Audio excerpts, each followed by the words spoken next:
today's tutorial, we're going to look at getting rid of this sore thumb here in the foreground, where you can tell a photographer has made a very serious mistake that creates a very distracting detail in the foreground here of our picture.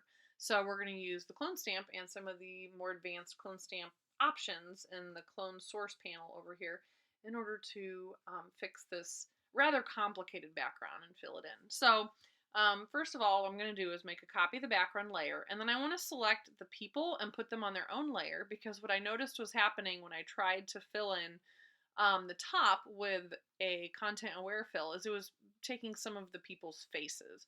So it's going to look weird what I do at first, but I'm just going to select the subject, and then Photoshop will do its thing. There's a lot of AI functionality to some of the tools we're going to be using today. So I'm going to make sure that I get all parts of the individuals. I don't want the background, so hold down Option to subtract from selection here. And it doesn't have to be a perfect edge. We can always clean it up later. It's always better to have too much than too little, because we can always subtract from the selection after the fact. Okay, so take away some of these parts. We want her hand.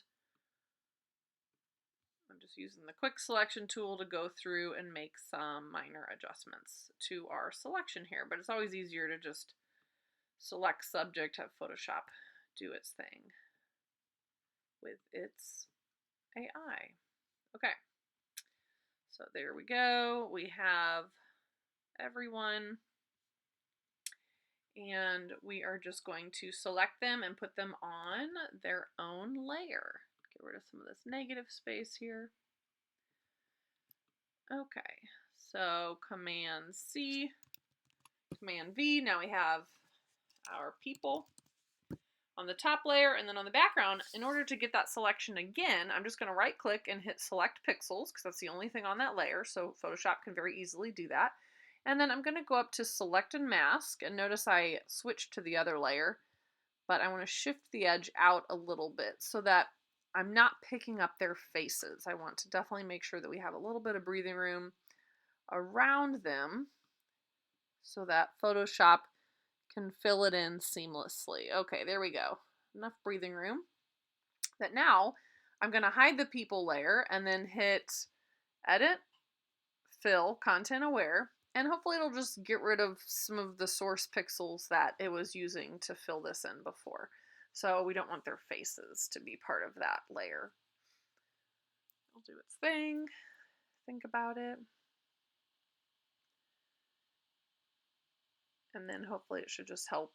Maybe it'll try and guess that there should be some of these forks behind them. You can see the wall is made up of forks. That makes it kind of hard to line it up perfectly, but there we did. It did its thing. Now, the people, we can still turn that on and have them be there, so it doesn't really matter what's behind them because they're going to be covering that up. But now, whenever we do the clone stamp on this same layer and we do the content aware fill, it'll be a little bit easier to control what's there. Less faces in the mix.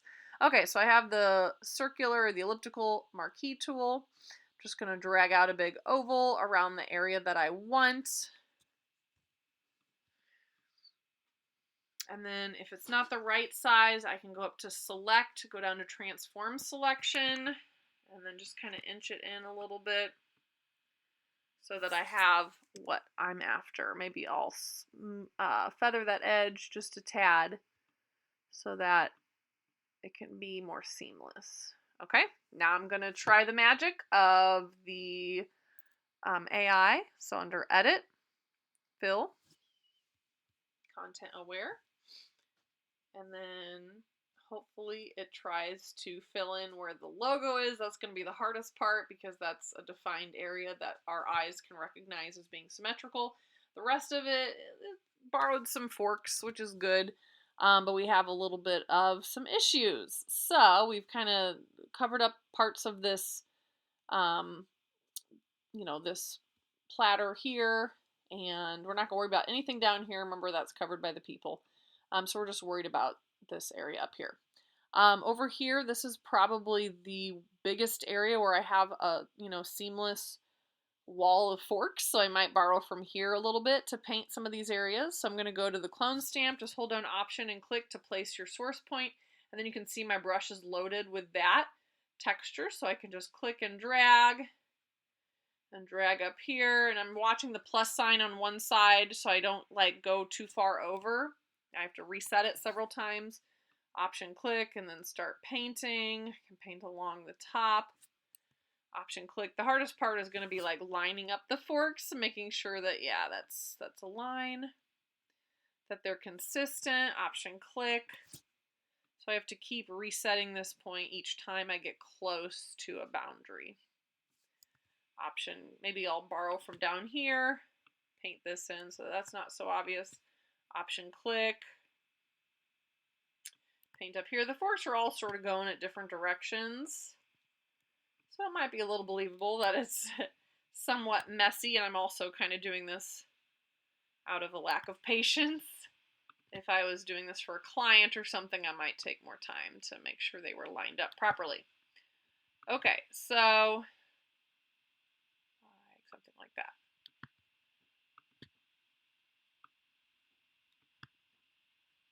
And now I can work in this general area.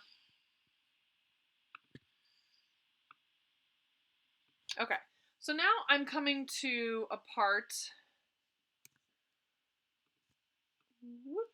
over here where we might want to borrow the bottom of this platter to be able to fix some of these areas. So I'm going to have to rotate and maybe use some mirroring tools within this clone source panel.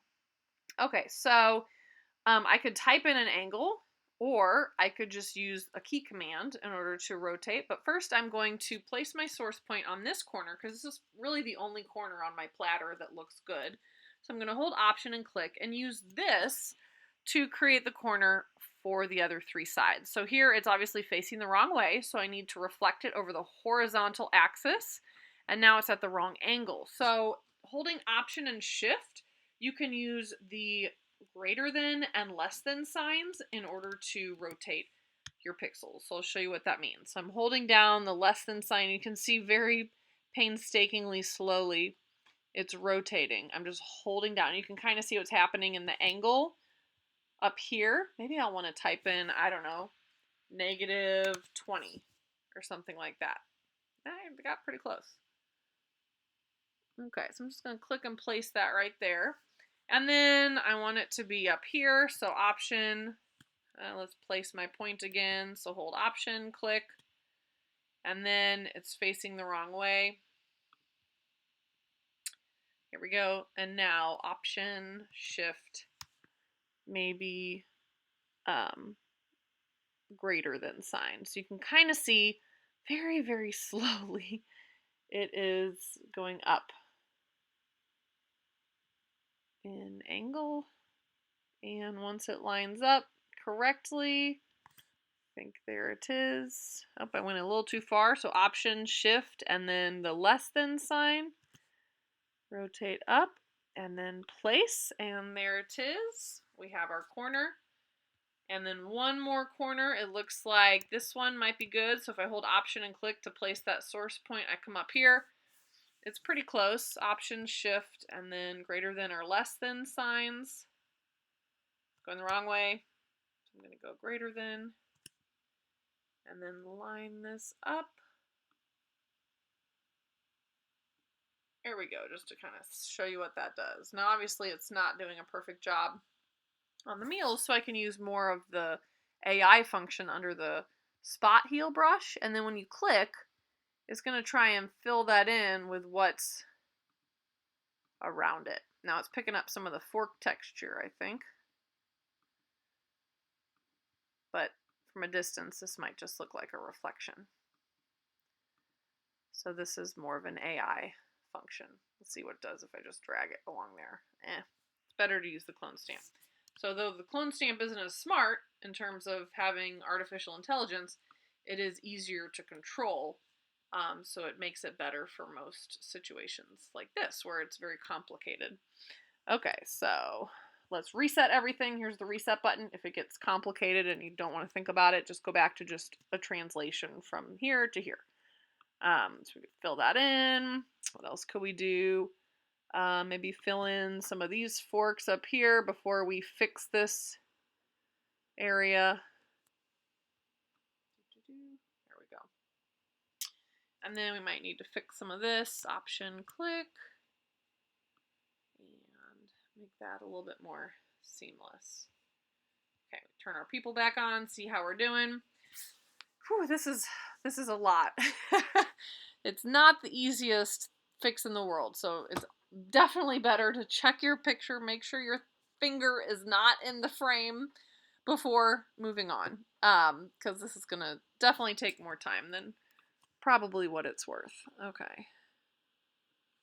So we're going to borrow this logo element from the background. I might even make another background copy. I'm just obsessive about that. So I'm going to use the magic wand tool in order to select this, because now we have to reconstruct this logo from what's missing using the clone stamp and several other tools. So I'm going to use this magic wand tool, maybe lower the tolerance a little bit so that every time I click, it selects more of that red color until I have more of the logo selected. And now I might even switch to the quick selection tool. Okay, so we're going to copy and paste this from one layer onto another. Now I might need to fill this in with red because some parts are kind of muted because of this thumb in the way. So I need to fill this in with red once I make a clean selection. Okay, so get rid of this outside part. And sometimes it's easiest just to use the lasso tool and try and freehand it. So like up here, since it's kind of giving me some difficulty, I can grab the lasso tool, make sure it's set to add to selection. And very carefully try and freehand this. Not ideal, but possible. Okay.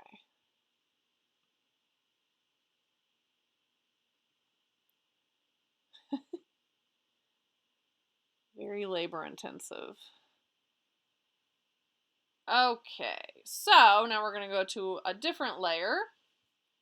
We're going to select all the parts that don't belong. So on the lasso tool, go to subtract from selection and basically get everything else out of the selection. There we go. So now on this new layer, I'm just going to call this red. I've already sampled the red, but you would use like the eyedropper, or you could use the magic wand to select that red. And now I'm going to subtract this because I do want that little area. Okay, so now I'm going to use the paintbrush, make it real big, and it's only going to paint where I have a selection. So I'm going to turn it down just a tad so I can click a couple of times to make it more of that bright red of the logo, so it doesn't look like it's being covered by a giant thumb. Okay, there we go. There's my red logo. And then Command D, it looks like I painted in some areas that don't need to be. Could use the eraser tool here, make that a little less obvious. Okay, so here's what I have on that layer. Kind of combined with this layer. Let's see what's going on here. Let's select our pixels. Command D. I didn't paint enough. Okay, so what we can do from here is copy this finger over here to this side so that the logo looks a little bit more finished. And before I do that, I might even plan ahead. So I'm going to crop in so that I don't have quite so much work to do. So I think I'm going to crop underneath the 12 to about here. But in the meantime, I'm going to use this this while I have it. Okay, so I'm going to hold down the clone stamp, click, Option, click.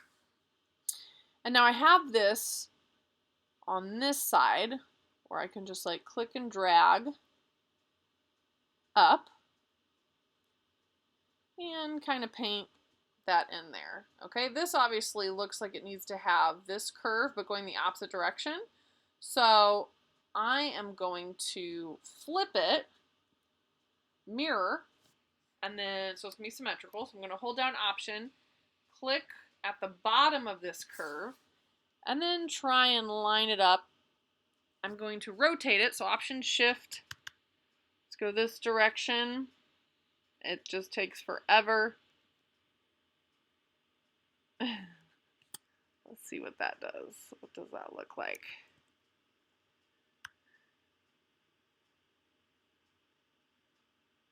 Okay, there we go. Something like that. Okay. And now whenever we crop it, we can crop in, we can see where their heads are. Maybe I'll turn the people back on for now, so I know I'm not cropping too far, and then just crop it down to here so that it's less noticeable that that has been filled in. I could even come now and like find this edge and paint that in here, or even just use like the brush tool. Let's use the clone stamp again since this is a clone stamp tutorial. Make it small. Option click, and then see about, oh, Command Z. It's still on reflect, so I gotta reset that. I'm just trying to make a straight translation now. Option click. Option click. I just want this to be the gray. Okay, so that's believable enough for our purposes today. So there's some little cleanups that I can still make. And remember, I have this whole wall over here of kind of a clean area, so I can kind of paint that in if I line it up really carefully. Over here, there, just to disguise some of this unevenness on the wall above our subjects. Okay, so we're going to go ahead and look at what we got. This is our background. We might want to incorporate that with the red, so hold Shift. Let's merge these layers together. Right click, go down to merge layers so that now those are a permanent part of each other, and I can go ahead and blur just to hide some of the idiosyncrasies that I've created. There we go. Now we've kind of blended or blurred the logo a little bit. Maybe a little less would be more believable. Okay, and then any little areas that are kind of hanging over on the people, we can add a mask, paint with black, and hide those little areas from view. Okay, so it looks just a little bit more believable, like this is a photograph with a shallow depth of field, showing off our wonderful crew here without the distraction of a sore thumb right at the very top.